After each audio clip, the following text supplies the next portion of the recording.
চলছে বিদ্যুতের সংকট, বিদ্যুৎ আসে যায় আসে যায় আসে যায়, এ যেন নজিরবিহীন তাল বাহানা। তীব্র গরমের কারণে রাস্তাঘাটে গাড়ি ঘোড়ার সংখ্যা কমে গেছে, এদিকে স্কুল কলেজ হয়ে গেছে বন্ধ। বিশেষজ্ঞরা আশঙ্কা করছে স্কুল কলেজ যদি হয়ে যায় বন্ধ, ভবিষ্যতের জেনারেশন হবে অশিক্ষিত কিংবা অন্ধ। এদিকে তীব্র গরম এবং লোডশেডিং এর কারণে মানুষ পানি স্বল্পতায় ভুগছে।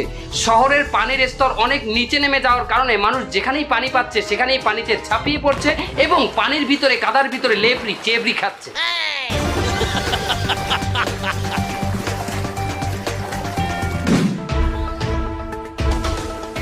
শুধু তাই নয়, হাতের পানি শেষ হয়ে গেলে মানুষ ড্রেনের ভিতরে যেখানে আছে মল আর মূত্র সেখানেও ঝাঁপিয়ে পড়ার জন্য দ্বিধাবোধ করছে না।